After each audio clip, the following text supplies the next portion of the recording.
आपके सामने है class fifth English Gulmohar chapter 3 the Bermuda triangle के क्वेश्चन आंसर्स और एक्सरसाइज। तो फर्स्ट यहाँ पे है ट्रू और false. Question number 1, a certain area in the Atlantic ocean has proven to be dangerous to many aircraft ships and boat. यानी Atlantic ocean की एक जगह है जिस पर यह दावा किया गया है और ये प्रूफ है कि वहाँ पर एयरक्राफ्ट शिप और बोट का जाना बहुत ज़्यादा खतरनाक है। तो आंसर है true. Question number second, all the tragic incident remain mystery. जितनी भी घटनाएं घटी हैं वो रहस्य ही रह गई हैं। True. Third question, Charles Berlitz thought of the name Devil's Triangle. क्या चार्ल्स बर्टलिट्ज ने डेविल्स ट्रायंगल नाम सोचा था? आंसर इसमें नो। चार्ल्स डेविल्स ने बर्मुडा ट्रायंगल नाम से बुक लिखी थी। ठीक है, तो बर्मुडा ट्रायंगल किसी डेविल्स ट्रायंगल किसी और ने नाम रखा था।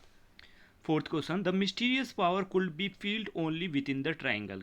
क्या वो इस रहस्य में ताकत सिर्फ ट्राइंगल के अंदर ही महसूस होती है? तो आंसर इसमें no, not true. The mysterious power could be felt outside the triangle as well. Question number 5, no one has survive a Bermuda triangle tragedy. तो आंसर इसमें भी not true, a few have survive, कुछ लोग बचे हैं। Question number B. Answer the following question in few sentences. First question, what do we learn from the recording of the radio communication? Radio communication recording से हमें क्या पता चला? The radio recording tell us about compass that we use that went out of control, fog that covered the sea and the sky, and strange UFO sighting.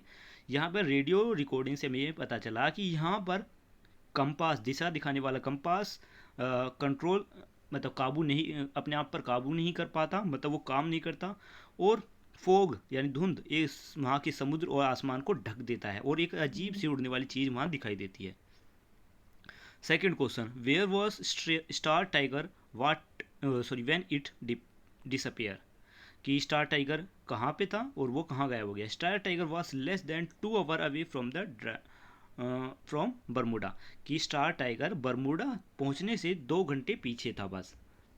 Question 3, the narrator say the wreckage of DC-3 airline should have been seen. Why is that so? Answer is the DC-3 airline was only 80 km away from its destination. As the water were shallow, they should have found the part of the plane.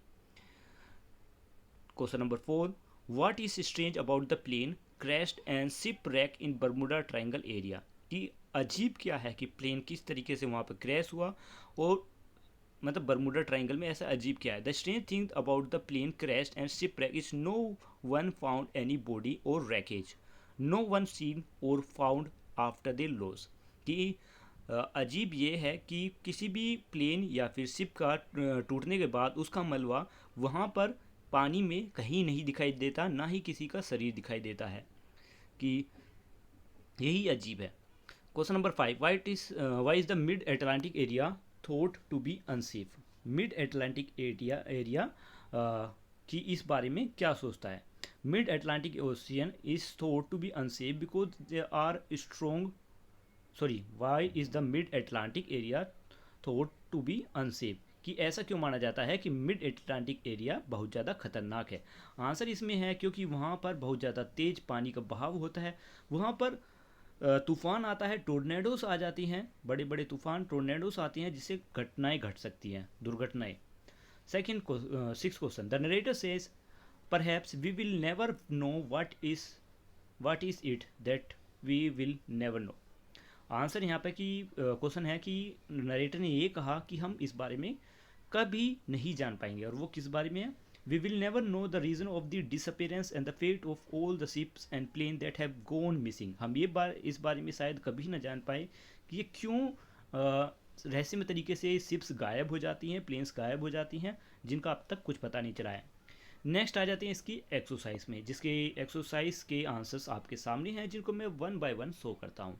ये है structure के answer. Question number A K, has been playing, has been collecting, have you been working, has been going। Next है B में, B के answer